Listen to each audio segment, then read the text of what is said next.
You know what? Even though it's in black and white, it's fucking crazy, man, you know?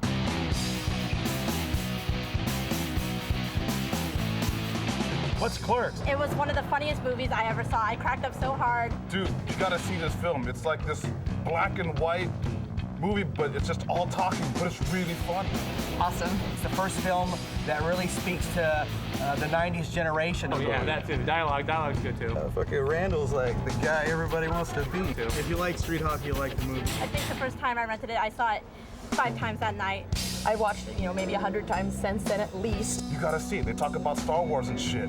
When the girl has sex with the dead guy. 37. 37. I'm 37? We always decide that we're going to be Jay and Silent Bob for Halloween. You know what? I can't tell you why it's funny. It just is. Original, personal, Even though it looks like crap, hilarious, and addictive. but it's so funny. I was just relating so much to the characters. Especially comic book guy geeks like myself. Shit that most of us people put up with every day. Have you ever worked retail? Have you ever worked with customers? Have you ever been around people? The milkmaids and the Eggman and... Everybody's getting screwed over by the man. That was the movie about our generation, about fucking around at work. It's original, it's weird, it's quirky. Kevin, I love you. Thanks, Kevin. Kevin, thanks. You're the man. He is. He's the man.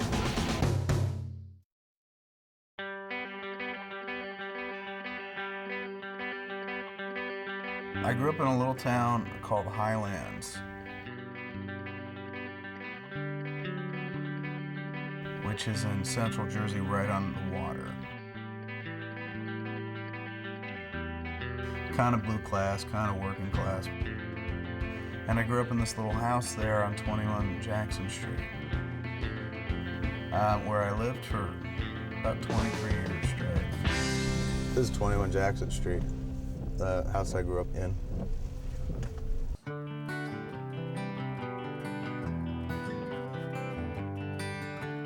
We had a pretty small family as far as Irish Catholics go. It was a pretty tight-knit group.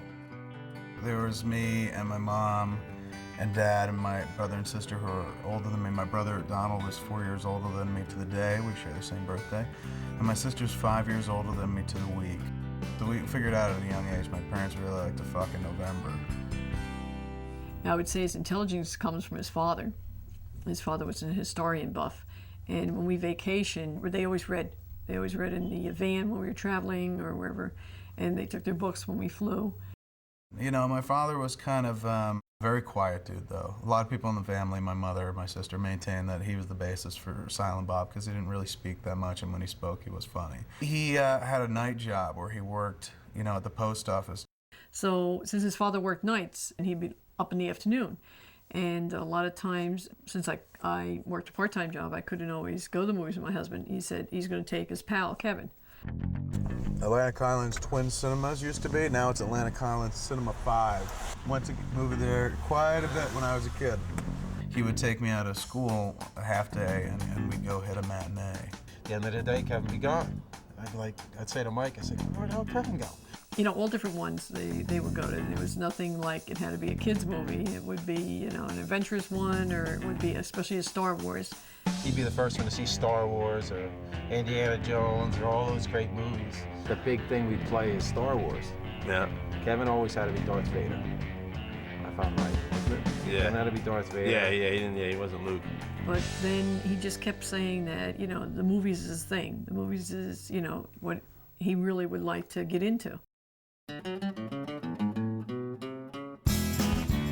We were also raised pretty Catholic. We went to church every Sunday. I went to a Catholic grade school growing up. This is all BH right here. That's the building where I went to school when I was a kid. They were very good in keeping up with the religion. We all had to be altar boys. And Kevin was an altar boy, I was an altar boy. And then we went to the 7th grade, and the whole Saturday Night Live thing took off. I was always into comedy. SNL was a big influence on me. Loved that show when I was a kid. Belushi was God. But I was always really attracted to it. It was humor. It was funny. I kind of liked funny things. And I think, it had a lot to do with growing up kind of heavy. You grow up fat and you kind of rely on other things to kind of help you blend socially. And that's when Kevin and myself really got into the Blues Brothers. We dressed up as the Blues Brothers for Halloween one year. And the other one most people don't know is Kevin was huge on Kinnison. Oh yeah, Sam Kinison. God, big forget fan it. of Sam Kinison. Kinnison was God. Again with the trench coat. You know, Yep. Sam Kinison always wore that trench coat. Sam Kinison was kind of a big dude. And I was like, hey, that's it. You wear a trench coat and, you know, you hide your gut. Miss Catanzarite, who was my 5th grade teacher, was one of the first teachers that really encouraged me to write. Miss Catanzarite. Torpedo tits. Torpedo tits. The one nun told me that he has a great writing talent. I wrote a short story that my brother read about going to the relatives. He read it and laughed, and I was just like, oh, you know, I kind of dug it. I wrote something, he read it, he laughed. You know, it made sense to me. Simple equation. His graduation, he wrote a speech, and I remember the teacher saying to me, I have to edit this because I never know what Kevin's going to say next. You know, and we are going to be in church, and we're going to be at a graduation, so we don't want to be embarrassed, you know. Well, then finally we made the jump to high school. Yeah.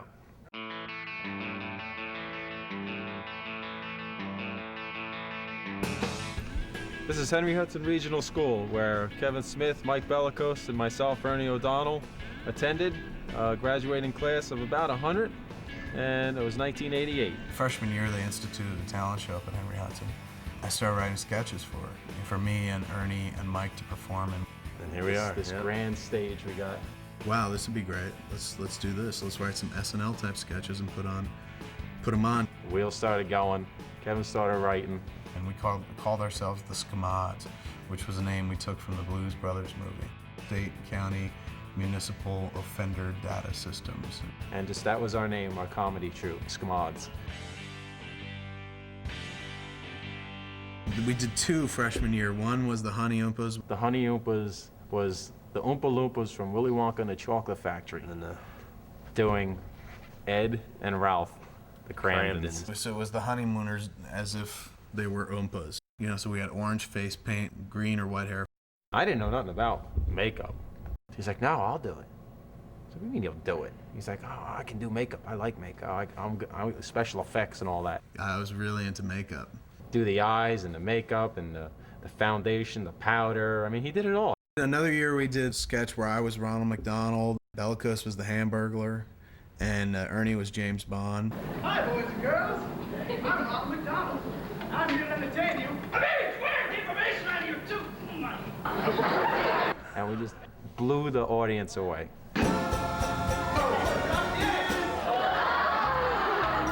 And at that point, we were filling the auditorium because the buzz that got out about Kevin Smith's writing. He would stay in his room for hours on end, and he was writing and writing. And then another sketch we did was I was the Keebler Elf, Ernie the Keebler Elf. Ernie was Sprout, the Jolly Green Giant's sidekick, and Bellicose was a EPA investigator who wanted to check on the conditions of the Keebler factory.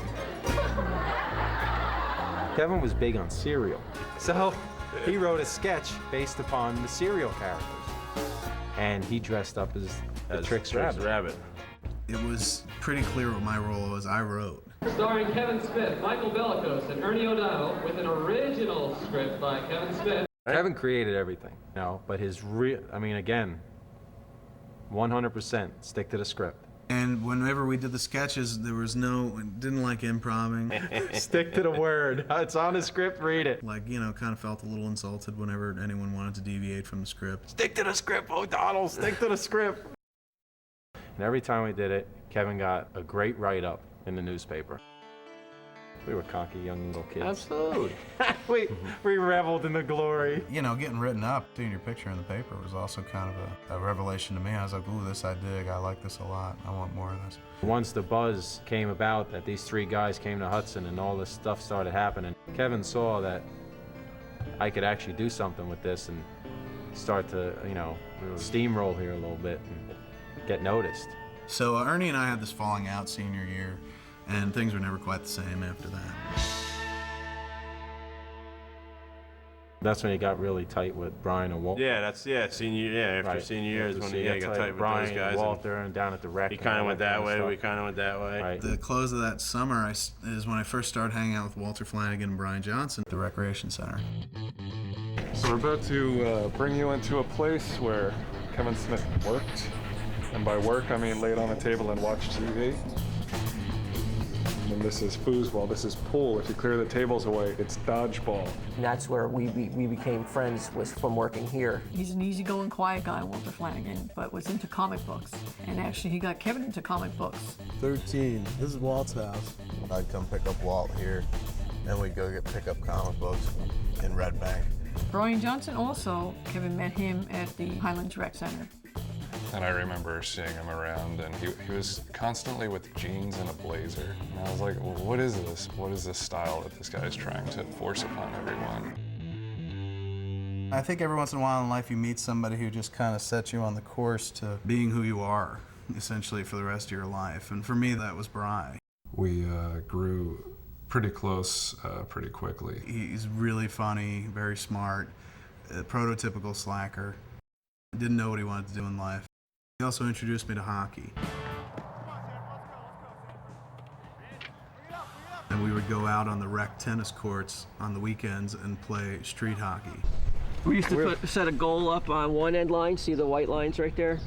And the net would come down, we would take the net out, and then we'd set another goal up on the other white line. We had our small group, and we didn't really hang around with many other people. It was pretty much just us. Our other friend, Ed. That's when Kevin was still playing hockey on his knees. Taught him to stand up and get off his knees like a man. And Muse, when Muse eventually showed up.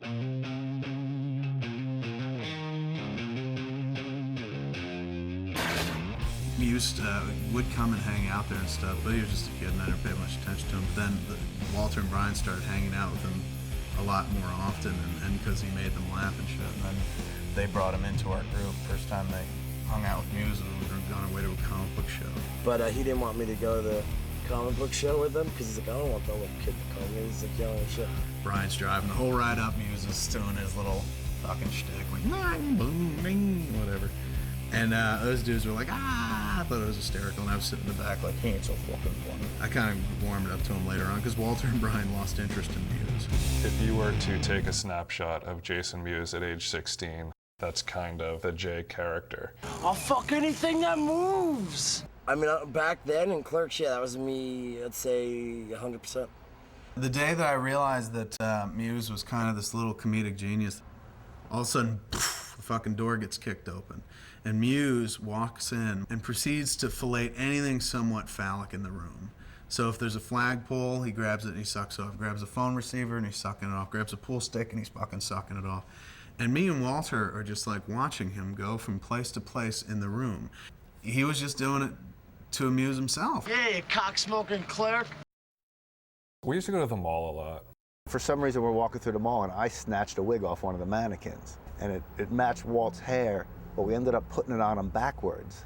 And from then on, we presented him, for the rest of the time we were at the mall, as, I think it was Kevin's cousin or maybe my cousin from Russia, and his name was Olaf. He's your cousin? Yeah, and he's from Russia, too. No way. What part of Russia? I don't fucking know. Don't I look like his fucking biographer? So the idea is he's like a Russian rock star. He wants to be a metal singer. No way. I swear, Olaf metal. Walter would try to pretend he was speaking in Russian and do things like this, meaning he wanted to kiss. Olaf, girl, nice. Girl neck. And Walt would make up fake Russian words and would be like, I think he wants to kiss you and stuff. Would you like to suck my cock, Berserker? That's beautiful, man. He, at that time, was just sort of floating along, not really sure what he wanted to do. Because we came from the same place of graduating high school and not going on to a four-year school like you're supposed to. You do one of two things in our town. You go into the four-year school, which is really the minority, or the majority, which is you go and get a job in construction or plumbing. First job was at Long John's as a busboy, and that's the first convenience store I ever worked at. Was that in-between stage in his life with, what am I going to do for the rest of my life? What do I want to do? I worked at an Italian bakery, which sucked because I can't stand Italian desserts. If you stay at a job longer than a year, it becomes a career, doesn't it? That was when I did that summer of going through some shitty, terrible jobs. At one point I was digging graves. I worked at the cemetery. Domino's Pizza, worked there for a day. The day that Batman came out, quit so I can go see Batman with Walt and Bry. Kevin didn't have a car, and he came over to the house and he said, I'm going to go for a job interview. Can I borrow your car?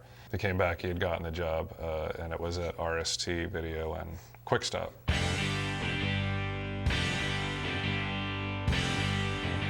I was interested in working in the video store because that seemed like a dream job, sitting around watching fucking movies all day long, getting free rentals. And Kevin got me a job at RST and Quick Stop. And we pretty much had the run of the place. It was essentially a clubhouse where a bunch of uninvited people would come in and bother you to buy things. Our time there was not really spent working as much as it was spent trying not to work. I was confrontational. I spent a lot of time making fun of the customers. You know what I can do with that? I can do without the people in the video store. Which ones? All of them. Mock them to their face, like if they used a double negative, I'd correct their English. I don't think your manager would appreciate it. Appreciate your ruse, ma'am.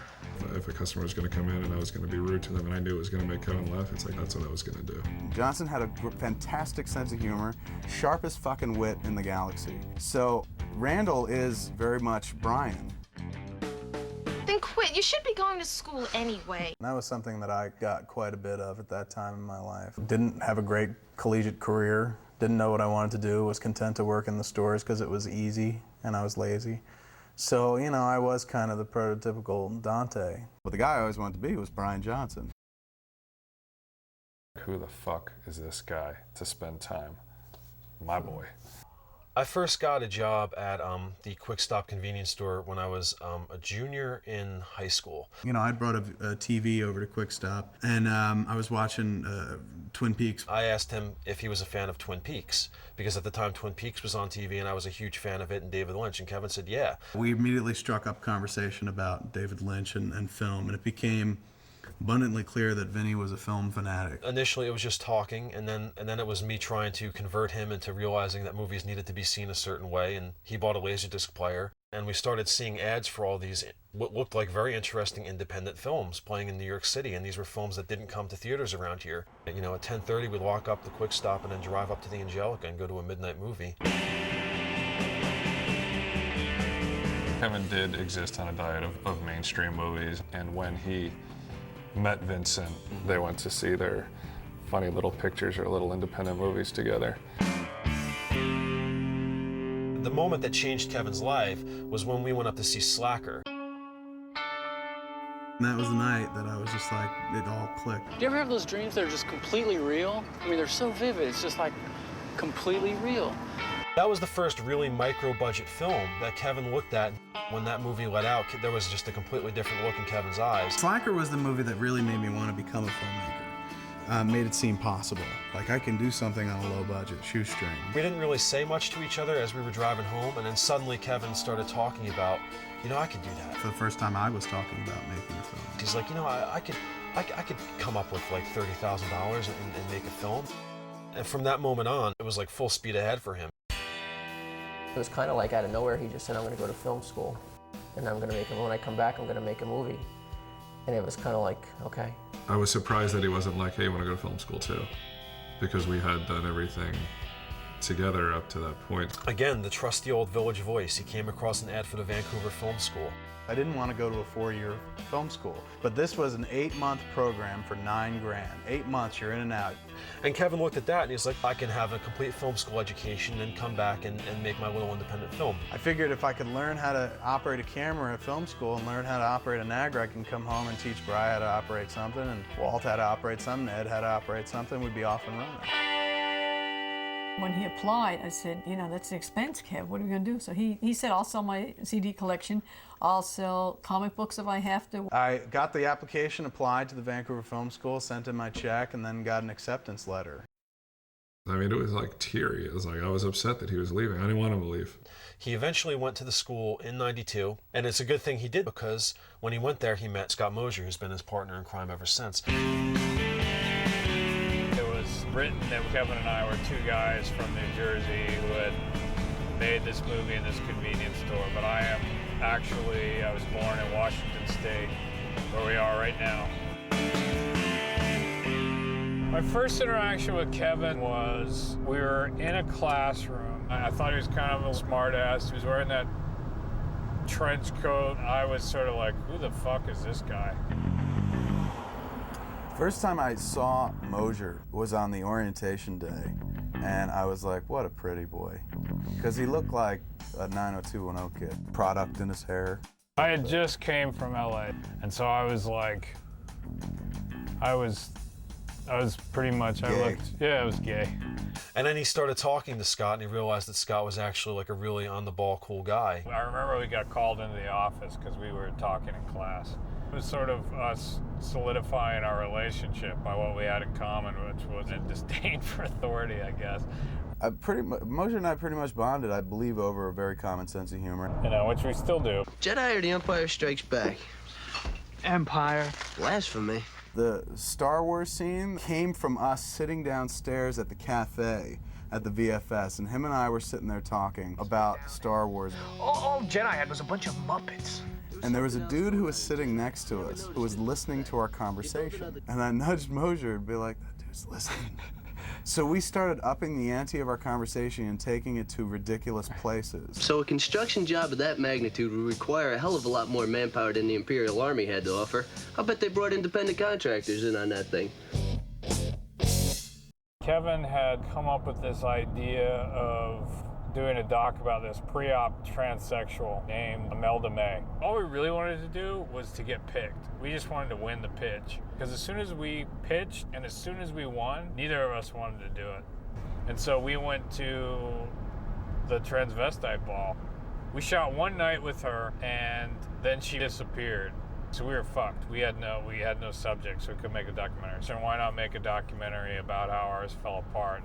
It was the greatest documentary that never happened. Well, she was a man. But becoming a woman. Exactly. And me and him play characters in the documentary. We had scripted lines. So after we spent weeks of nurturing and building our ideal documentary, it crumbled in the middle of production.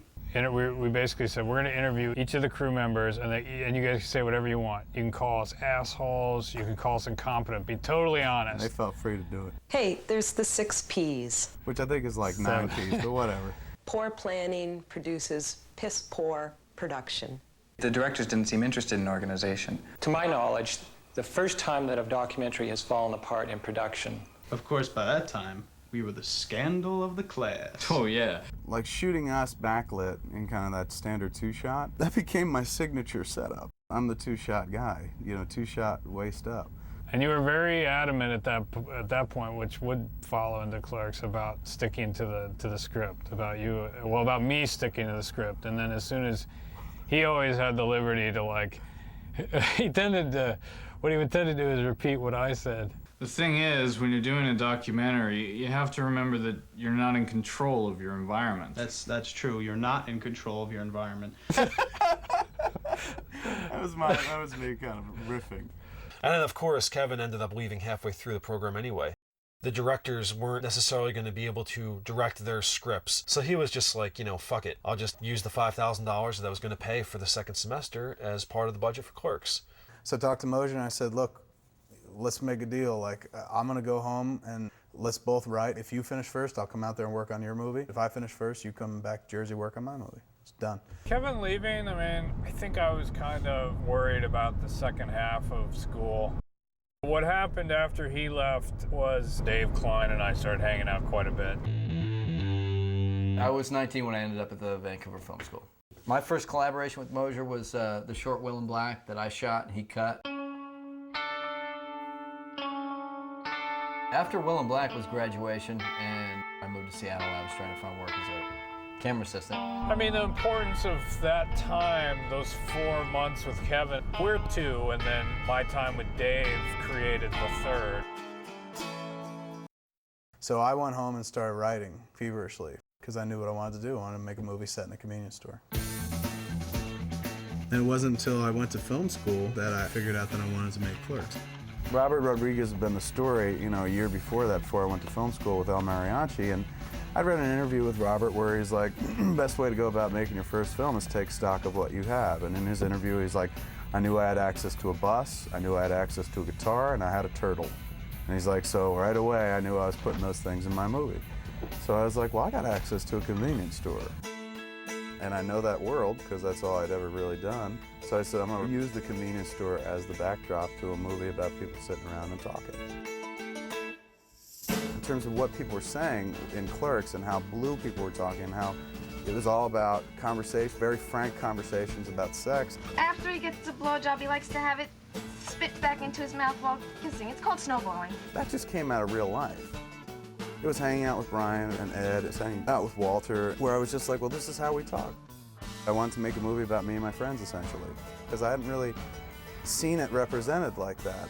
When I got back from film school, I went down to see Mrs. Topper, who ran Quick Stop. And since I knew the story like the back of my hand, they wanted me to come back, and I said, I'm happy to come back, but I want to shoot a movie here.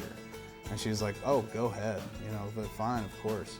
So, permission granted, I came back to work at the store, and I was off and running with writing Clerks. I used to come home from work and stop at the video store. But I remember the one day I came in and he was sitting there on this little Smith Corona word processor that he had just gotten for his birthday, and he was writing. He was saying, I'm writing a movie script, and I just remember thinking, a movie script? What are you gonna do with this? I just thought like he had like a little home video camera, and he's like, yeah, we're gonna make a movie. And I was like, sure, whatever.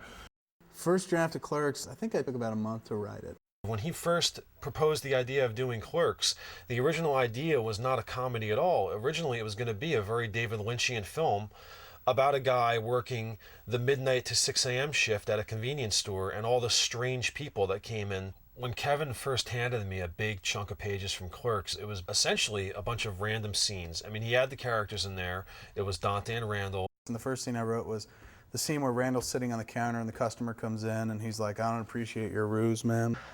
I beg your pardon? Your ruse, your cunning attempt to trick me. Vinny was the dude that came up with the title. The original title to the movie was a very clever pun on words, and it was called Inconvenience. And Vinny was smart enough to be like, dude, it's a little corny, don't you think? I remember saying to him one day, I was like, you should call it Rude Clerks. You know, Rude Clerks is kind of funny, but Clerks is actually not a bad title. By the time the first draft screenplay was done, it was Clerks.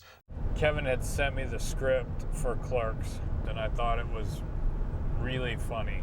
I didn't know how to budget a movie. I didn't know if it was possible. He had sent me the article from Filmmaker magazine that Peter Broderick had written about budgets. I thought it'd be really interesting to write an article about 3 movies that were made for tiny budgets at a time when it was harder and harder for first-time filmmakers to find financing. The great thing was we printed the budgets. And that is kind of what we used. You know, we never had a budget on the movie. We were like, if we spend over $25,000, then we start to worry. We start to worry. And being that Soccer had only cost about $35,000 to make, Kevin figured that he had enough credit that he could make a film on that level just by maxing out his credit cards. You know, I worked $5 an hour job. So, you know, in retrospect, it was quite a risk. He was selling some of his comic book collection statuettes and everything. And he was just hoping from there that he would have enough money to start. I was in Vancouver and he was in New Jersey. I booked the camera equipment long distance. I would get up at like 4 in the morning. Mosier became the facilitator on so many different fronts. When it came time to hire a DP, Dave was my idea. Look, here's somebody who can shoot the movie. He doesn't know that much more than us, and you know what, we'll just all sit around and figure it out. And I didn't know what the fuck I was doing. But as far as the visuals were concerned, I saw it in color. We were just starting preliminary conversations about shooting in December when this big nor'easter flooded the town of Highlands where Kevin lived. Totally wiped out our little town and several towns along the East Coast. The first thing he thought was his comic book collection and his laser disc. His comic book collection was his most precious thing. He just thought that was going to be the end. It was declared a disaster area. He ended up getting a check for like $3,000 from FEMA. And you know, that went into the budget of Clerks. At which time then he announced to me that March 19th, 1993, I am going to start doing Clerks and interviewing and taking auditions and everything. And I kind of pleaded with him and said, can we back that up a little bit more, you know, because the house is totally a wreck and it's going to take so much construction time. And that's the date he wanted. That's the date he started. Kevin initially wrote Clerks with Ernie O'Donnell as Dante and Kevin Smith as Randall. Dante I'd written for nobody in particular, but the only actor I knew was Ernie. who I'd done all the talent shows with Bells. Called me at work one day. He goes, I got the script Clerks I'm doing. So what the fuck's a clerk? I said, who else is in it? He's like, oh, I want Mike to be in it. I said, well, who's Mike? You know, he's Silent Bob. Yeah. So I was like, oh, all right. Perfect, right? Perfect, man, let's do it. So my man Mike's in it, you know, I'm in it, I'm the lead, and like, man, Kev's writing us, all right, everything's getting back together like, you know, the old Scamods troops getting here. Like 2 weeks later, we did the audition. Yeah, he had auditions at the Atlantic Collins Playhouse. Right. One day Kevin walked in, he was looking for a place to audition for his film and that he needed actors. And we were the right place to come because we have actors. I was doing community theater acting, and the owner of the theater had contacted me saying, like, these guys are doing some sort of film, and they're auditioning, you know, I think you should come down. I was like, oh, okay, sure. I had done quite a bit of community theater, and through the grapevine, found out about the auditions. I came into the place, and Kevin was there, Vincent Pereira was there, I think Ed was there. He let them do a dramatic monologue of their choice. Marilyn Gigliotti. For my audition, I used just a monologue out of a monologue book, but something that I really connected with. I opened my eyes, and I found I'm living in this world where nobody hears me and nobody sees me. We were all flabbergasted because she cried. And we were like, that's fucked up. How can somebody do that, man? She just cry like that. That's amazing. What an actress, you know? So we were already leaning toward her as Veronica. Who's leading this mob? Jeff Anderson came in with no intention of reading. He came in as a friend, basically, just to sort of hang out. I remember when we heard about the auditions, it was like, whoa, there's gonna be hot actor chicks there. Let's go check this out. He was like, hey, you know, Kev, as a joke, can I get up here and do some of this J stuff? In high school, I never acted, never was in plays, never wanted to do any of that stuff. Not in me, she says. That's what she says. Silver, sorry. I'm a little nervous now. You made me nervous. The whole thing is a blur, and it was probably a horrible audition. I fucking hate jerking off when I ain't got to jerk off, you know what I mean? So I take it out, I blow a nut on her belly, you know? And I'm out of there. Just as my uncle comes walking in, it was so fucking close call. Hey man, I don't care if she's my cousin, I'm getting her again tonight. And he was really, really funny. But it didn't dawn on anybody at that point that Jeff would be a good Randall. You know, at that point I was going to play Randall. And then as I got close to production, I'm like, I can't memorize all this dialogue. I'm not an actor, what am I thinking? I'll get somebody else to do it. And Kevin was like, you know what? I've been thinking. What do you think of Jeff Anderson for Randall? I called him up and I was like, dude, I want to read through the script with you. Page by page, went through, I think, the entire script and read it. And at the end of it, I was like, I think you're it, dude. You're Randall. And I remember like trying to talk him out of it. I'm like, how much money is this movie gonna cost you? And he's like, you know, thousands of dollars. And I'm like, oh, no, I'm out. I'm not, you're not spending thousands of dollars on the hopes that I remember all these lines. It's just not gonna happen. I had been involved in another show at the time, and apparently the first night of auditions had gone by, and I just completely forgot. So I hadn't prepared nothing. Well, Susie, I'm gonna lock us in. Brian did an audition with a piece that was 180 from Dante, but you could see that the dude had chops. And I kept telling you that's enough. I don't want to know anymore. But she went on and on and on. And that was it. I went and did my thing, and I left. I said, Kev, do you want me to read for Dante? You want me to do a character? You want me to do anything? He said, no, just feed lines. And mind you, Ernie's had the script for a month. Didn't bother to memorize the script, which was a little irksome. People only get the paper of coffee this time of morning. He didn't know the part. He had the script, this telephone book for 3 months, and he's up on stage and stumbling through it. Theoretically, people see money on the counter, nobody around, and nobody around, they think they're being watched. But that wasn't so much of a problem. The problem was that Ernie's read of the character was not the character. Dante was a schlub. He's an everyman, he's Charlie Brown. And he sounded like his performance of Danny Zuko in Grease. You can't get enough of me. So I'm sitting there listening to his read, getting a kind of sinking feeling, because now this is the guy who's my lead. And then Vinny and Walter address the pink elephant in the room, which is, dude, are you sure you want to cast Ernie as Dante? He's like, I'm having doubts about Ernie. I'm like, about time. I've had doubts about Ernie since that first time I saw him up on stage. He doesn't know the part. And Kevin was like, ooh, you see that too? I'm like, Ray Charles could see that. Kevin calls me up and he goes, oh, I said, how's everything going? Oh, great, great, great. I got everything filled up. He said, we got a couple changes though. Mike's not gonna be Silent Bob anymore. I said, why not? He goes, oh, I think I'm gonna be Silent Bob. When I decided to beg off of playing Randall and cast Jeff Anderson instead, I was like, well, I want to be in this movie too. You know what, I'm taking Silent Bob role, never mind Mike.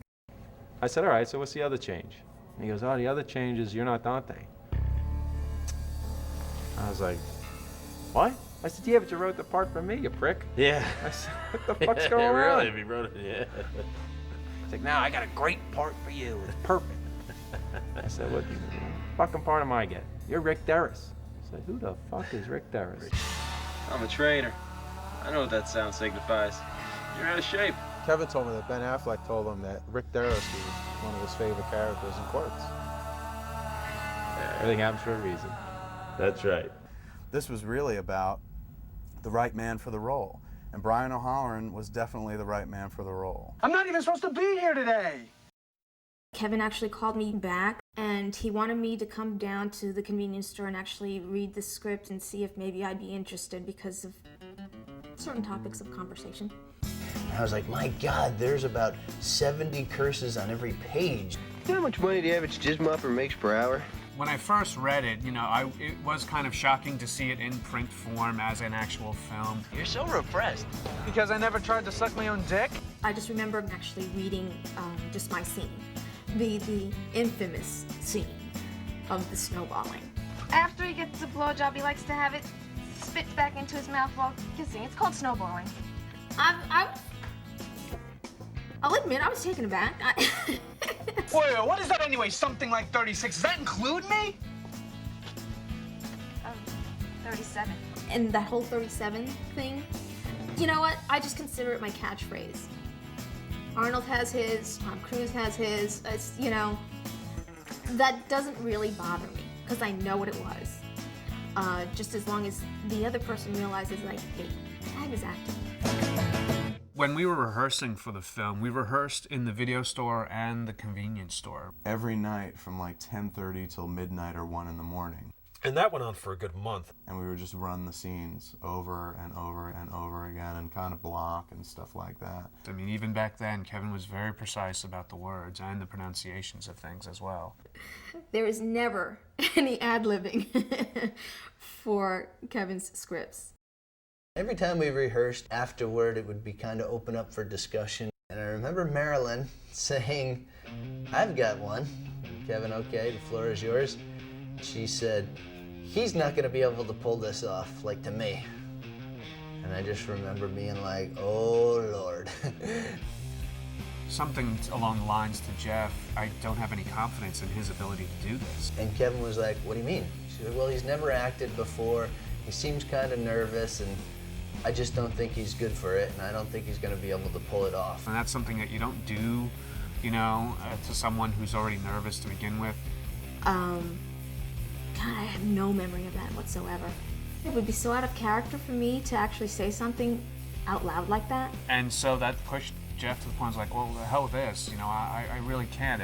That just shattered his confidence to do it whatsoever. And I handed him the telephone book script back, and I said, dude, I'm out of this. I said, what? Why? I love what you're doing. I think it's awesome, so don't worry about that shit. So he talked me into staying and was like, no, really, you have to stay, and blah, blah, blah, blah, blah, blah. I don't think I would have said that. It's like, shame on me if I did. There was some tension there, and rehearsals kind of fell apart at that point. Dave and I arrived there 3 to 4 weeks ahead of time. We had a plan. I knew exactly what we needed to do once we got there, which is buy the film, get the sound equipment and lights and stuff like that. Kevin was working the store, so that was kind of the central office. We scouted the quick stop. We looked at the other few locations we had. Actually, Ed Hapstack and I built a couple of fluorescents. I just chained up some fluorescent lights back there, and then I think we even put some my halogen work lights. Actually, we moved the cigarettes. We took all the cigarettes out from above the counter. The whole cigarette racks were gone, and we were like, basically bouncing light off of where the cigarettes would normally be. We got the camera from a place in New York, and it was an old Airflex SR. It sounded like a fucking machine gun. Probably the loudest camera I've ever worked with. I think the look of that movie was mainly decided by the dollar. It was just more cost effective to shoot black and white. This whole issue of color temperature. You've got fluorescence, but we've also got windows to deal with. If we shot in black and white, that was no longer something we'd even have to think about. And then we can use the tungsten lights that we have mixed with the fluorescence that were there, and we close the shutters. Kevin wrote that into the script, that somebody jammed gum in the locks, and then we don't have to worry about the windows, and that's another color temperature. As we were going on and we were getting closer to starting, it became apparent, like, guys, we don't have a lot of film. Film costs money. You have 1 or 2 takes, and you got to get this stuff down. And that now, like, this whole thing has been filled with like one nerve-wracking moment after another. So we start shooting. It was 3 weeks. We shot 21 days straight.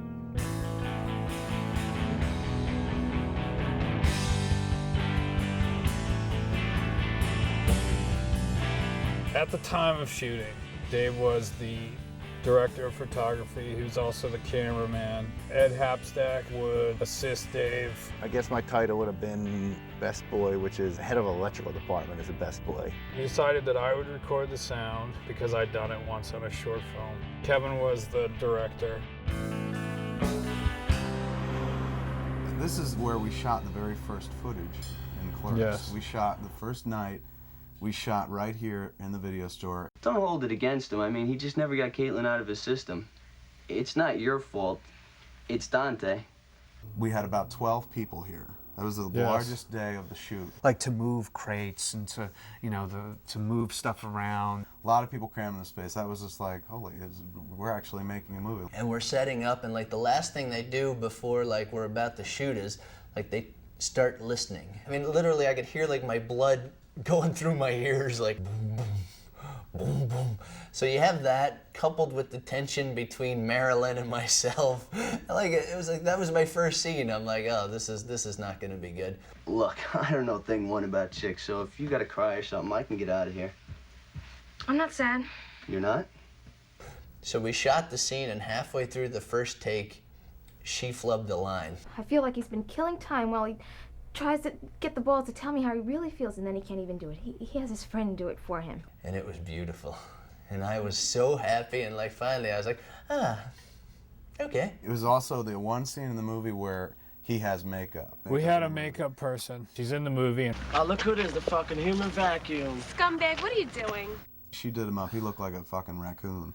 He had real white face, and she put like real dark eyeliner. He looked goth. And then by the end of the movie, we didn't use any makeup. So we shot the scene of Jeff and Marilyn, and then concentrated for the rest of the evening on Brian and Lisa when she comes back, and they have that very long 7-page conversation. Something I read in the tabloids. You saw it. Very dramatic, I thought. And we only did 2 takes of that. And it was a great testimony to their performance, you know, that we held on them, and that it lasted in the movie. You could have broken it to me gently. You could have started by telling me you had a boyfriend. I mean, I told you I had a girlfriend. I know. I'm sorry, but when we started talking, it was like I forgot I had a boyfriend.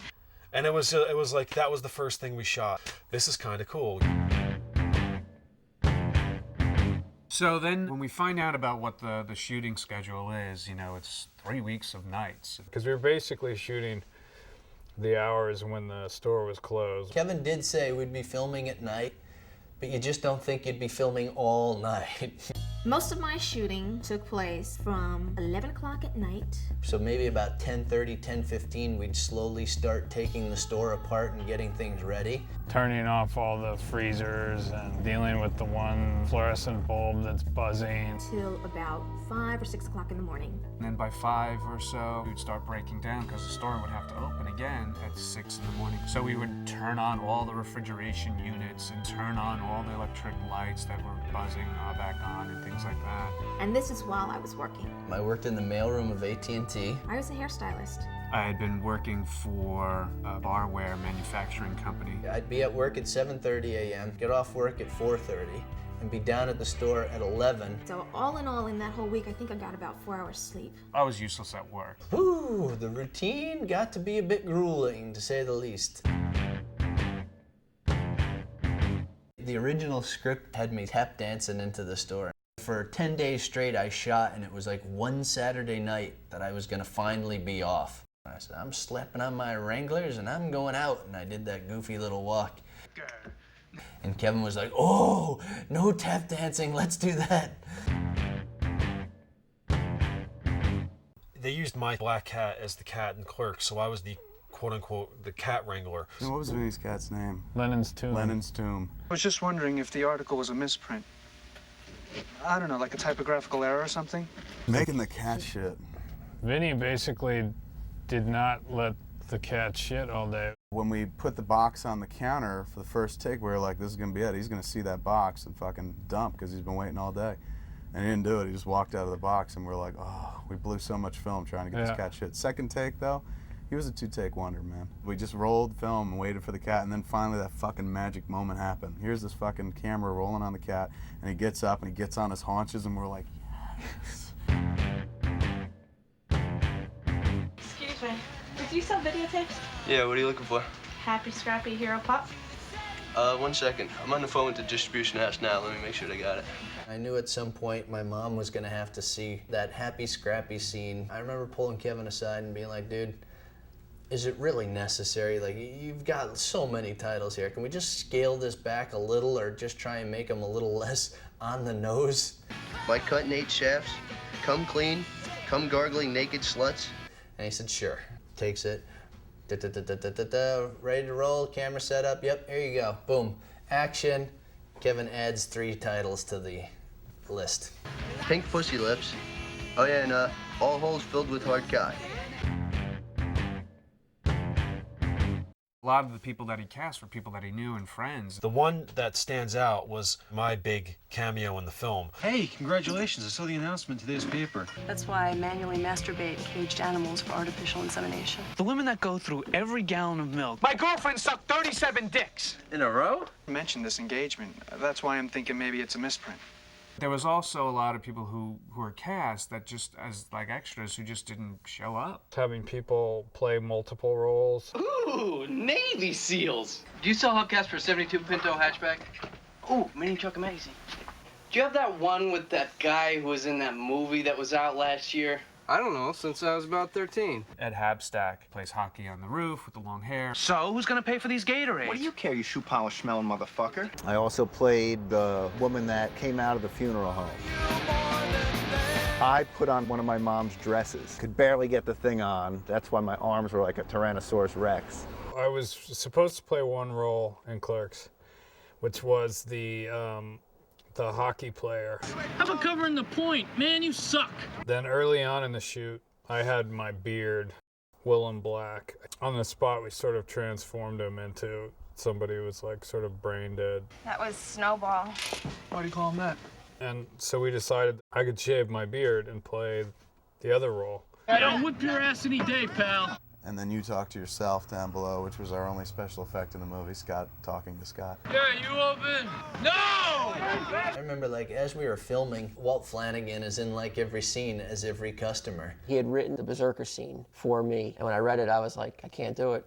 There's no way I'm gonna be able to sing. There's no way I'll be able to do it. I'm just not that guy. I said, I'll go help you behind the scenes. I'll come, I'll hang out and everything, but I'm really not interested in trying to act because I don't think I can do it. Walt became our go-to guy. There were a lot of people we cast in roles that Walt wound up playing that just didn't show up. It just became the running joke, well, we'll let you do it. Quick, put on this hat, put on this wig.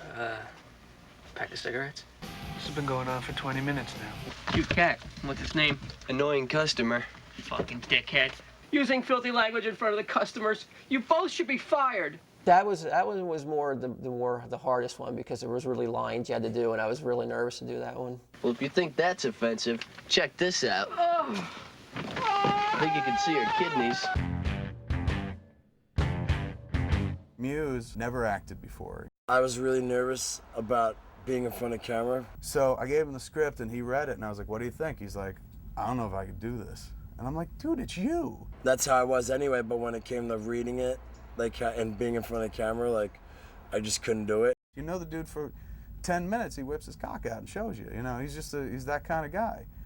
But here is a dude who was just like, I don't know if I could say these things. I'm like, dude, you do say these things. So it took a month to rehearse with Muse solo, away from everybody else, to play himself, to kind of teach him to be himself on camera. I wanted everyone to leave, and I'd make everyone else go inside, or if I was inside, I'd make them go outside. Like the dance scene outside. And he's just like, well, I can't do it with all these people watching. So they went inside. Dave turns the camera on, walks into the RST, and then we play out the scene, and nobody was behind the camera. I really don't do shit to entertain other people, it's to entertain myself. So like as soon as like I had an audience, it just was really, like I just felt really silly doing it for other people and just being like, all right, everyone get ready, noinch, noinch, you know what I mean? Ladies and gentlemen, Miss Asian Design major herself, Caitlin Bree. Lisa and I kind of bonded, and honestly, I thought she was probably the funniest person I'd ever met. One night we were there and we were rehearsing, and I just leaned in and kissed her, you know, so we got together. I kind of had a crush for her as well in the beginning, but I was such a dork. I had no game to make any type of sort of moves. It became pretty apparent what was going on. Lisa and I knew each other for 3 weeks when we decided to get engaged. And I thought it was kind of cool. I was like, wow, that's awesome. We broke the news to Kevin, and Kevin's first reaction was, wow, this is going to be great publicity. There was one scene where Randall does the Big Choice video, and Vincent Pereira plays like this absolutely perfect clerk. Perhaps you need some help finding the rental title of your choice? You work here? Yes, I'm here to serve you. To serve me. Yes. Perhaps you would like to peruse our new...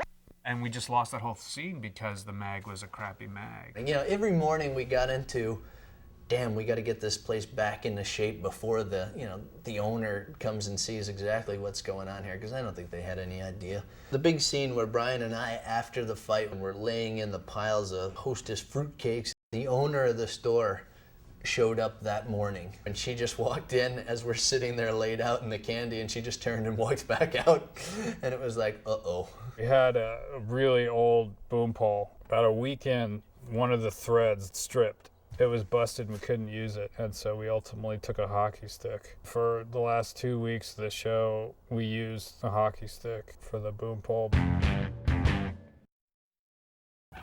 Noise, smoking weed, doing coke, drinking beers. Pack her ass, my good man. Time to kick back, drink some beers, and smoke some weed. The big dialogue scene, you know, at the end with Dante, he's pretty sauced, I think, that night. Ed Halfstack would go fucking to the bar on the corner and get me a bottle of Blackberry and like a 6-pack. And I'd have to sit there and drink and get drunk to do it. I don't know, dude, that Kendrick's nice, but I see that Veronica girl doing shit for you all the time. I saw her rubbing your back, fucking come brings your food. The reason I took that line, like where Silent Bob finally speaks in the movie, it wasn't planned, it wasn't written in the script like that. That line was always supposed to be Jason's. But he couldn't nail it, and I was just like, you know what, dude, I'm gonna do this line. Don't worry about it. You know, there's a million fine-looking women in the world, dude, but they don't all bring you lasagna at work. Most of them just cheat on you. Come on, limp dick. Yeah. He's right.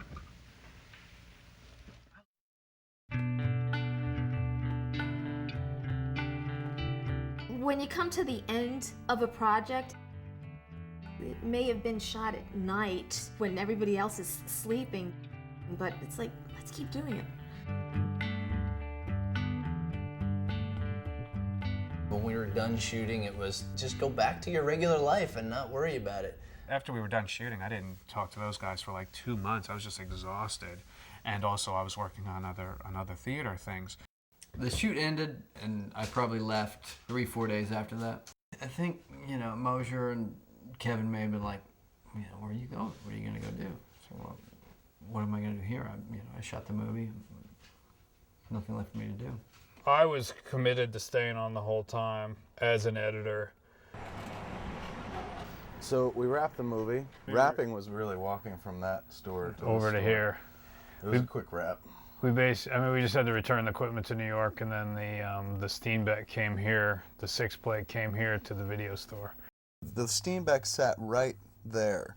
like at the edge of this counter, where this little file cabinet is, the Steenbeck set right there, left very little wiggle room between that outcropping, that little wall, the abutment, and the Steenbeck itself to get behind the counter. So that's where we sat, and somehow we were able to wedge a chair in there as well. And then there was film hanging from like these white little the things in between the video. We would hang like shots that we were gonna put in sequence. But that was really cool, seeing the guys in here with piles of film everywhere. The concept of logging footage was sort of, it didn't really occur to them. We slept back there. We slept here because there was no real place to sleep at my house because it had been destroyed by the flood. When I was working the afternoon shift at Quick Stop, you'd be here pretty much all day, chop sake in a way. One of them would be sitting back there editing the film on the Steenbeck in this little store here while the store was open for business or overnight. By the time we were done shooting, I had built up this anxiety about the audio, petrified that it was going to be out of sync. You get me slapped with the fine, you argue with the customers, then I have to patch everything up. It would have been absolutely the most devastating thing in the world. I had recorded the sound the way that you're supposed to. I mean, I'd done it to the best of my knowledge, which is not very much. And then to top it all off, you ruined my relationship. I wouldn't even begin to understand how to fix it. And I finally sat down on the Steenbeck. There was definitely like a giant sigh of relief when 99% of it, there's 2 shots where there was like a drift, which I'm sure was just because batteries were dying. But other than that, it all basically sunk up. Oh, fuck you! Fuck you, pal! But what a weird time, man. Like, we were in our early 20s, drinking Pink Zinfandel, cutting a 16mm movie in a closet of a video store. Went to rent a movie down at RSD. And I went in there, and Kevin and Scott were in there working with that editing machine, and I just remember being like, wow, it's on film, and like, it was just so weird. The editing process on Clerks was pick the best take, because it was a lot of oneers. We would watch the 3 to 4 takes, and pretty much, you choose which one we both thought was the best. There wasn't much cutting involved, it was just stringing together. And then we came up with a final cut. And I remember sitting down and watching it on the Steenbeck, and that was the first time I watched it straight through. And I thought we had something. I thought Kevin really had something there. Kevin asked me if I wanted to watch Clerks. To me, it was like, wow, this is the most realistic dialogue I've ever heard, because that's the way we talked. He took components of our life and like the way we felt and the way we talked and the conversations we had and just put it onto a screen. I called him the next day and he asked me, he said, who do you think these people are? He's like, what about Randall? And I said, this sounds weird, but I said, it seems like it's kind of like me. And he said, yeah. He's like, it's sort of like loosely based on you.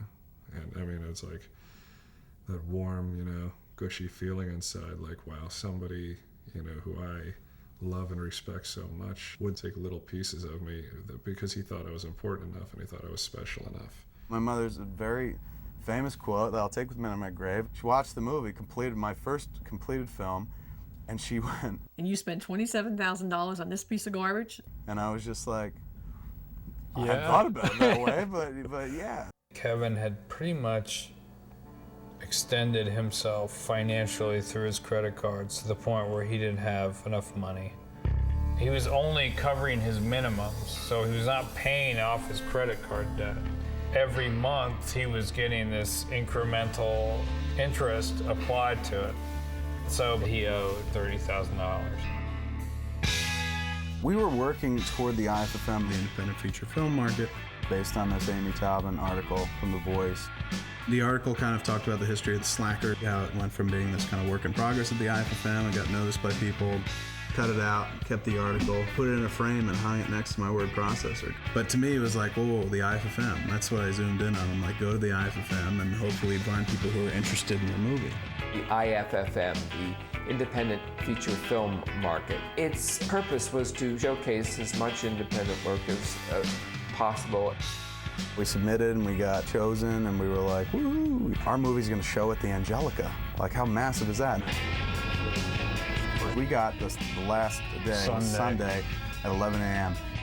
And we were like, well, that's awesome. We got all week, advertise, it's perfect. That's gotta be primo spot, man. It's like we're gonna build up to that moment. It's gonna be really great. At the IFM right in the corner, there were just people and things set up all over the place. It was like it's just like a circus out front. There were people like dancing and in duck suits and diapers, and they were advertising their films. We had made all of these different kinds of posters. We had made copies like a billion Chinese, couldn't be wrong. Clerks. Oh, we're gonna have a packed house for our movie, man. This is gonna be awesome. We're gonna see how it plays. The day came, the screening came. Whole cast came.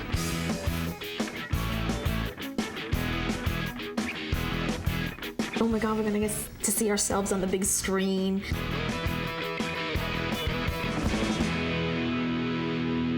But there was always like people on the sidewalks and people everywhere. Monday through Friday, jam-packed with fucking people. I mean, there was just wall-to-wall people. You could not move around. In the morning that we got there for our screening on the Sunday, there was nobody. As soon as we walked in the Angelica, we realized something was wrong. It pretty much looks like it does right now. Nobody there. It was a fucking ghost town. There was nobody anywhere. Outside the Angelica. Went downstairs, opened the doors. Empty. Fucking empty barn of a theater. Oh my God, like where are all the people? Like, holy shit. There was a couple of young people and there was an old guy in front of us. Like all week long, we had gone to these like whatever movies that had no more credibility than ours, and they seemed like they were 3/4 full all week long. And we realized that we kind of got the shit position. So everything that we were working for that day was, I was fucking crestfallen. Like we'd failed. I'm sitting in a very empty movie theater, seeing it up on screen for the first time that big. And finally I'm like, oh my God, everyone keeps cursing. Fuck owe me $10. No, fucking tonight we're gonna rip off this fucker's head, take out his fucking soul. Like, it's so filthy. What was I thinking? And like, I spent 28 grand on this. I'll never be able to pay that back. We're ruined. It was like a reality moment of like, this could be it. That's the only time your movie's gonna screen in public, and you will spend the rest of your life going like, that was the best it ever was. Nobody will ever see this movie again. It's grainy, it's black and white, it's people talking. Whoa, we're done with that. Don't have to worry about this anymore. In 1993, I was a consultant to independent filmmakers. I knew that I had to see Clerks. It looked like it could be awful. It had a tacky still, but the whole idea of something set in a convenience store interested me very much. I said, that's a smart idea, because my whole feeling about convenience stores is that they are a metaphor for our society today. And I circled it in my schedule, and that was where I was going to be. Why do I have this light? Have some chips, you'll feel better. Well, there were a couple of things that stood out for me in Clerks. Number one was that Kevin could really write dialogue. And what happened after that was that I was walking up the stairs. Peter Broderick was walking down the stairs. I said, I just saw this movie. I think it's wonderful. And you should see it. It's called Clerks. And Bob I'd known for a while, and I really took his recommendation seriously. So I made a point of getting the video cassette out of the library and going and sitting down and watching the film. And I thought it was absolutely great. And so the next day, I was talking to Amy Taubin, who was a really good friend. I was writing for the Village Voice, and I had a column there. And I was covering the market. I had basically nothing to write about because there was nothing much of interest there. I said, Amy, you gotta see Clerks. I got a number in Jersey. And I think she spoke to Kevin's mother. And Kevin's mother, if I remember, said, you mean somebody liked my son's movie? So we're all in this, apartment and kind of dejected, and phone rings. He's going, Kevin, my name's Amy Taubin, and you know, I write for the Village Voice. And I was like, yeah, I know who Amy Taubin is. And I was like, who is this, man? Like, quit lying. Don't fucking yank my chain. And I said, no. This is Amy Taubin from the Village Voice, and I heard your film is great, and I would like to see it. And I was just like, is this really Amy Taubin? I was like, do you know I have the article that you wrote about Richard Linklater, Framed? She was like, well, this phone call just took a jump. I was just like, who told you this? She was like, well, I'm not at liberty to say, but if you could send me a tape, I might be able to write about it for my IFFM wrap-up. And I think in the column, I transcribed that conversation. Phone rang another hour later, and it was Peter Broderick, who wrote for Filmmaker magazine, and I knew him because we used that article. I was like, what? Peter Broderick? Like, I was getting called by the Indie All-Stars. Peter Broderick's like, at the behest of somebody who I really trust, I went into the video library and watched Clerks, because at the IFFM, you got a screening, you also gave them a tape, so people who couldn't make the screening could watch it in the video library. I was like, get out of, who is this person, man? He's like, well, you don't know him? And I said, no. And he's like, his name is Bob Hawke. But I do believe there's fate, there's a destiny. So I was meant to be there. When he finally called the house, I was just like, dude, I'm in love with you, man.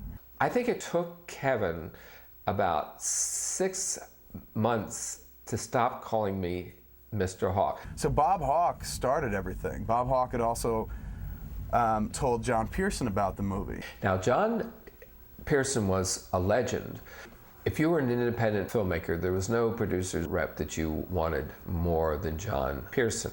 A producer's rep is somebody that helps filmmakers sell their movie to distributors in the United States. A good producer's rep not only helps people get into film festivals, helps kind of shape it for the press, but also gets all the distributors to, you know, see the movie at the right point and then negotiates the deal with them. He had sold Slacker, he had sold Roger and Me, he had sold She's Gotta Have It. Clerks came to me through numerous people of some repute in the community. It included Peter Broderick, Bob Hawke, and Amy Taubin, of course, from the Village Voice. So I sent him a copy. I was away when the tape came in. I remember John was out of town. I remember having this tape to watch in the morning, and I hated watching stuff because at this point we'd been looking at hundreds and hundreds of films for years, and a lot of them were terrible. I mean, our office was lined with films. It was just stacked up. We were always behind. There were always tons of tapes to watch. Thanks. Have a good one. Do you mind if I drink this here? Sure, yeah. And put this tape in, and it's black and white tape, and I don't know anything about it. And I'm watching it, and I'm feeling kind of drowsy, and then I just found myself really laughing. And I even wound the tape back to like, did I hear what I just thought I heard? And sort of, you know, like it really woke me up, you know? And I just loved it. Now, interestingly enough, this was the year that John had announced to any and all that he was through being a producer's rep. He'd had it, he was tired of it. So then I guess John comes back, and I remember, I distinctly told him, If you're gonna, you know, stop repping movies, then you better not watch this. Hey, Kevin. John Pearson calling. Isn't this interesting? I'm getting back to yesterday's calls when I wasn't around, and there were 3 Kevins who called on the road, you being number 1 in my book, in more ways than one. And look forward to talking to you about Clerks, which I've seen twice. Okay, bye. And the phone call was pretty much this, truncated. Watch the movie, think it's really funny, man. Don't think the audience for this movie exists yet, so I don't know if there's a marketplace for it. But if you're ever in the city, I'm happy to buy you lunch. And I was just like, oh man. It wasn't like better luck next time. It wasn't quite like that, but it was sort of like, it was sort of like, well, that's it for now. We're putting you on the stack.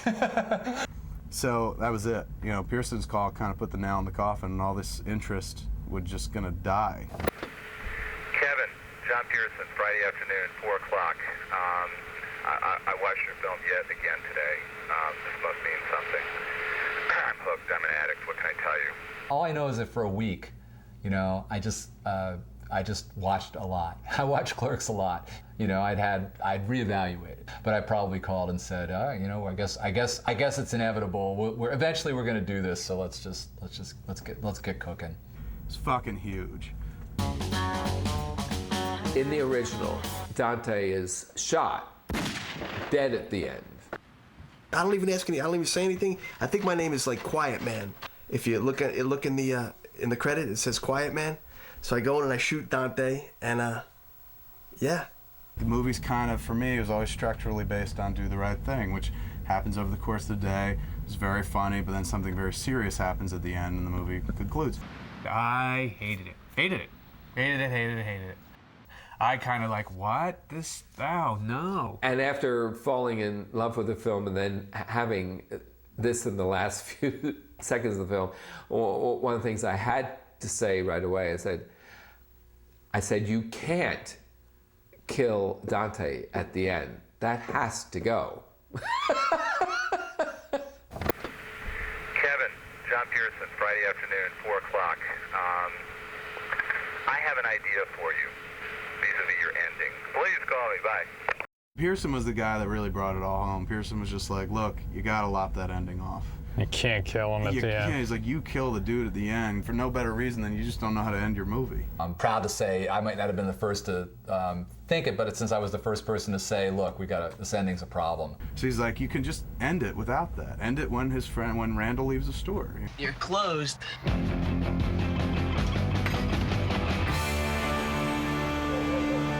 was in Amy Taubman's column that it really came to my attention, like, oh, I should really chase this one down. Mark Tusk was a key person in the Miramax acquisitions department. He was like the cool guy. He was the one who was most on the edge, most in touch with sort of the most exciting and different things that were happening. Miramax was like pie in the sky. It was like Sundance to us. It's like, I got a fax. It's on Miramax letterhead that said, I've been hearing great things about your movie, read about it in the Village Voice, really would love to see a copy of it. I looked at the tape, smoked a joint, and after the initial bumpy first reel, I actually found that the movie, really, was well written and very funny and pretty ingenious use of a static set. My job title was Assistant Harvey Weinstein.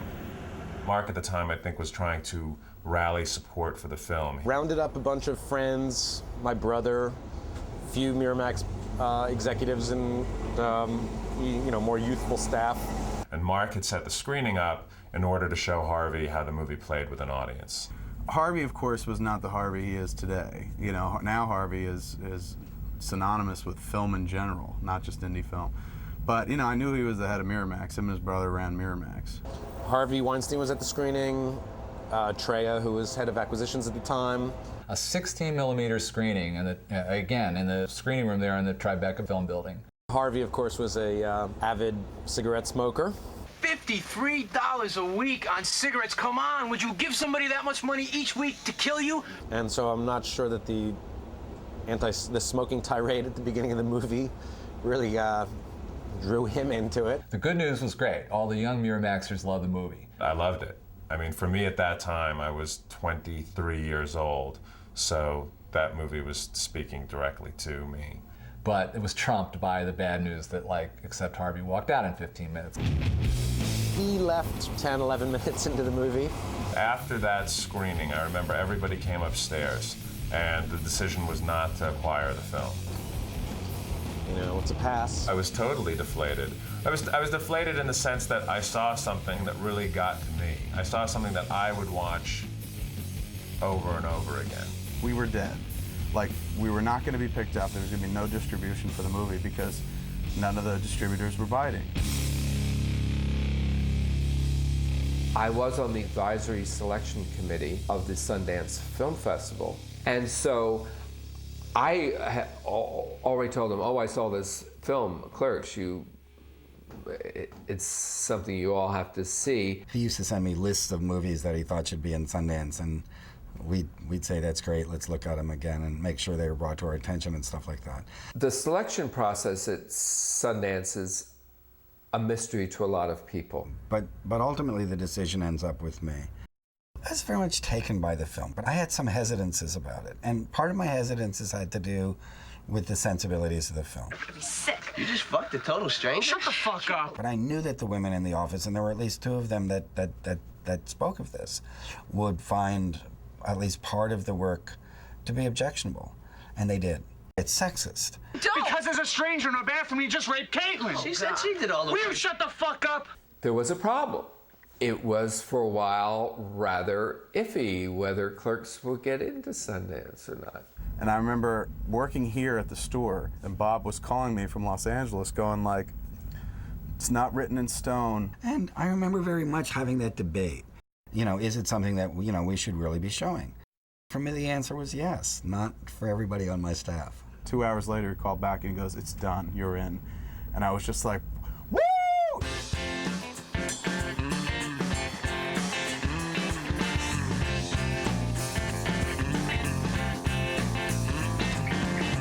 By the 1994 Sundance Fest, it had become a major positioning event for the majority of American independent films that were going to get out there into the marketplace.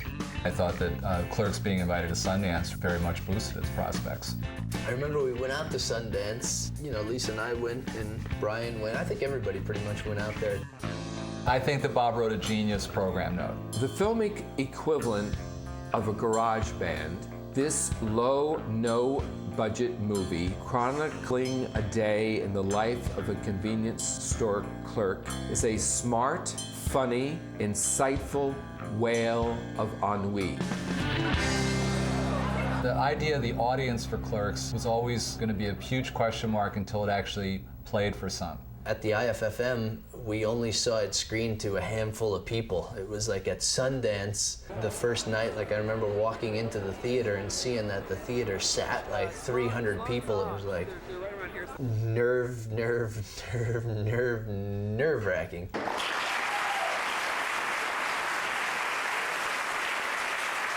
It went religiously. Everyone laughed loud and long, at all the right times and all the right places. Lines were lost in the laughter. It felt great. It felt that even if we never got picked up, the $27,000 was worth it alone. All in all, an excellent day. Thank you, God. Second screening, which was at the Park City Library Center, there were some members of the press in attendance. Still not so many distributors. The Library Center had more time for the Q&A afterwards.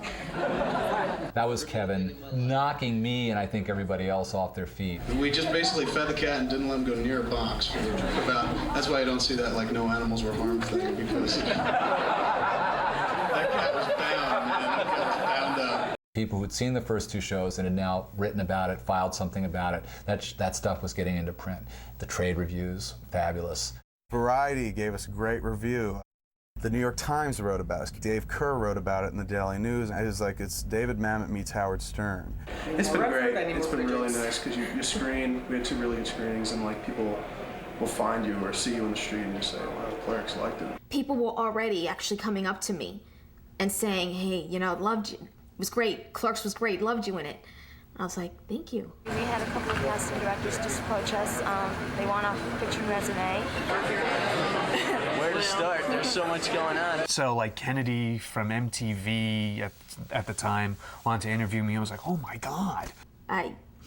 That was totally just weird. Now, like the wait lines for the movie, like people who are standby, were really long. People were trying to jam in to see the flick. It became a buzz flick. There was a little bit of, you can feel the momentum, certainly from other people talking about the film. I think Mark Tusk then redoubled his own relentless quest to bring Clerks into the fold at Miramax. We're still looking to get a distributor for Clerks. Yeah, we're still looking. Yeah. One more screening. 4 o'clock right for Reality Bites. So if you don't have tickets for Reality Bites, you come to Clerks, stay in the seats, and just get into Reality Bites. By the time it came to the last screening at Sundance, a real buzz had built up about the movie. Tusk was like using all that, using these articles to get Harvey to come to the last screening. The word had gotten to Harvey, or we had, reiterated that, well, Clerks is one that we should really, consider again. And then everything was gearing up for this Friday, for the distributors to be there, for Harvey and the Miramax team to come back. When I went to Sundance, I was still Harvey's assistant. He said to me, "So what do you like?" And I said, "Well, I really like this film, Clerks." And he said, "Well, why do you like it?" And I spoke to all of the reasons why I really responded to it. Just telling that I found the humor and the questions that the characters were dealing with and the life questions the characters were dealing with were stuff that I could relate to, and I know my friends could certainly relate to. Oh, I hate this fucking place. Then quit. You should be going to school anyway. Please, Veronica, the last thing I need at this point is a lecture. And I remember towards the end of it, he was saying, "Okay, well, I'm gonna go see this movie play with an audience. I'm gonna go see a lot of people are liking this movie. I'm gonna go see it play with an audience." Okay, guys, so how's it been going? Great. We just had like killer interviews today. Is this the last screening today? And today? there's a great piece in the New York Times today. Yes. I had a great review in the Hollywood Reporter. So it's been a great day. Okay, good. So this is the last screening? That's it. Final screening. Okay. All right. Well, good luck. I'll catch up with you later. You get to that Friday show at the Egyptian. There was a lot riding. If you want to talk about dire circumstances, it was do or die. 3 or 4 minutes before it was supposed to start, and being in this packed theater, and sure enough, Harvey walks in, and he's walking down the aisle, and you just hear, like, it got quiet, and then there was like a little buzz, like, Harvey's here, Harvey's here, Harvey's here. We ended up, being pushed into a screening of it in a movie theater, and Tusk, I think was sitting on one side of me, and I think he put somebody else on the other side. I couldn't leave. To introduce the film to you, with great pleasure, Kevin Smith.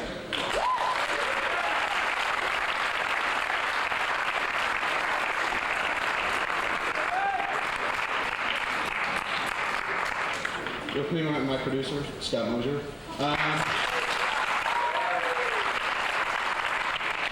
It was a really nice intro, but the rags part, I believe, the riches have not come. So we're still waiting. I just want to thank everyone for coming out tonight. This is our last screening, so this means a lot to us. And we've had a great time. It's been a great 8 days thus far, and we still got 2 more to go. The food's been free. You can't ask for anything more. We've gotten some great press. The interesting thing I heard, though, is the convenience store news just called today. I want to do a cover story on this.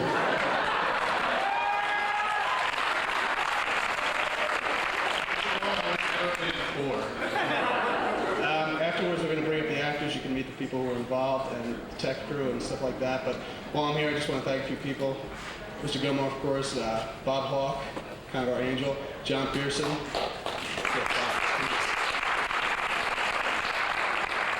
Tusk, anyone else I might have forgotten. So that's it. Let's go. And enjoy, please. Great.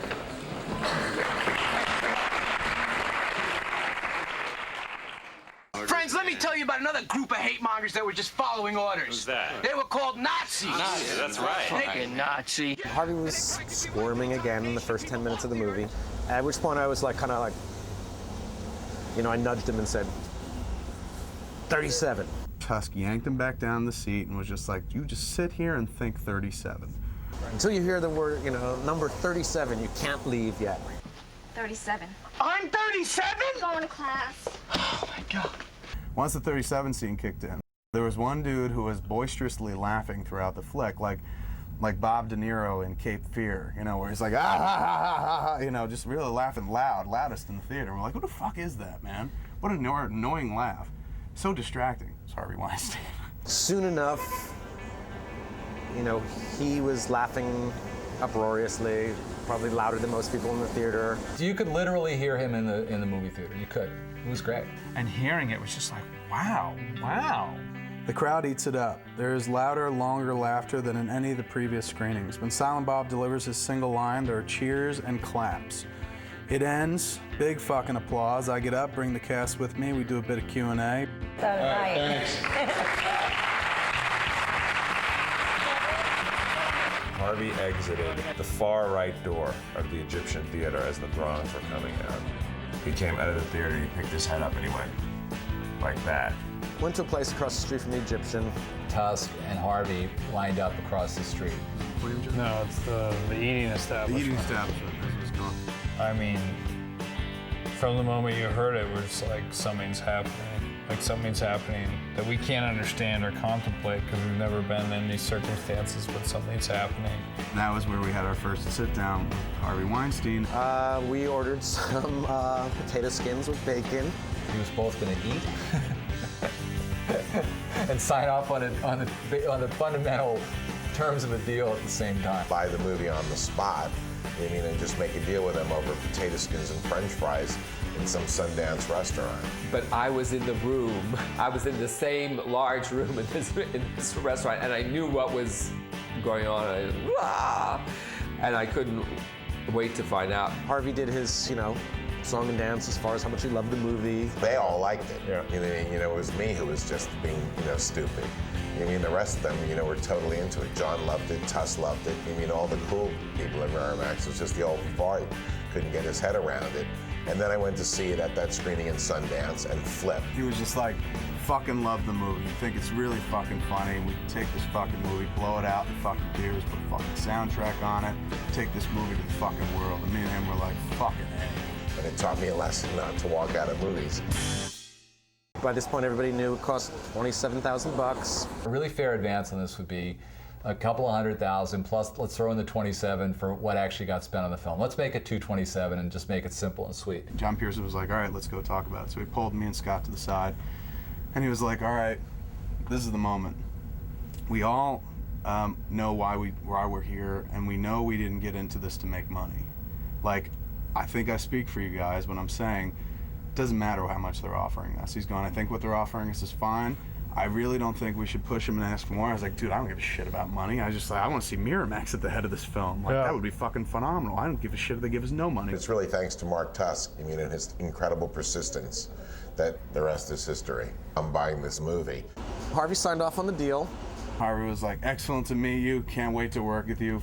And he was gone. And Tusk the whole time was sitting there, and we would look at Tusk, and Tusk was just like, and we were like, what seemed almost impossible actually came to pass. Miramax bought Clerks.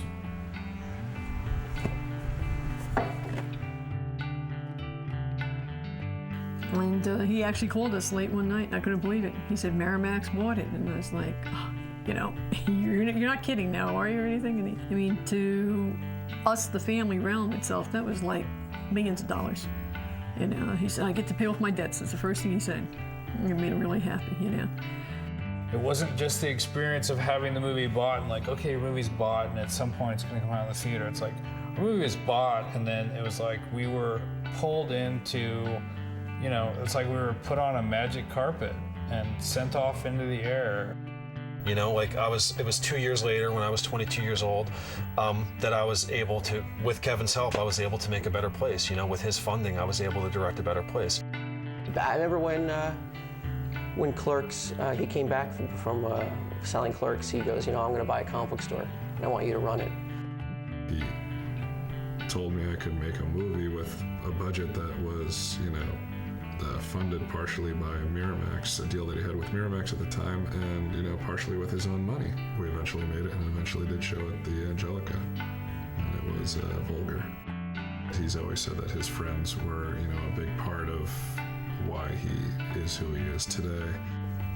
Now it has like sort of a cumulative snowball effect where, your worlds just kind of have expanded and, for the better.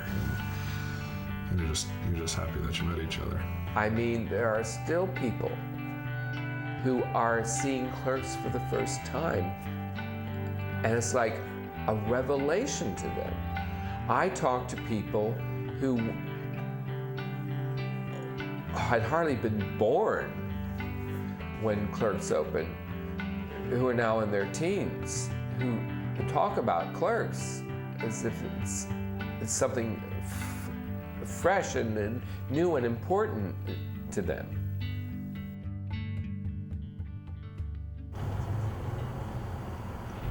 Like, you just can't get away. It's 10 years later and we're still in the store at 3 in the morning. Yep. Which ain't necessarily a bad thing, it's the cradle of civilization, really, for me. So it's kind of like ironic that here we are so late, still talking about this movie in same place we shot the movie.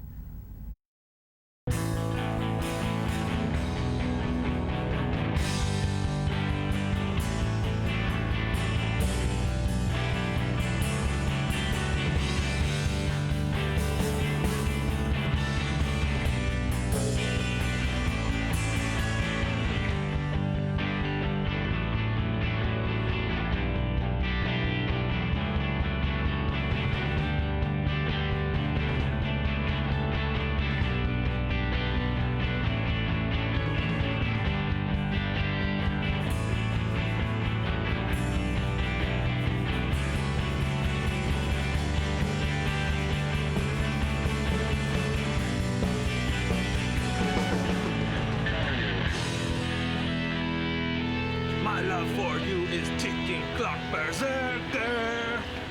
Would you like to suck my cock, berserker? Bye.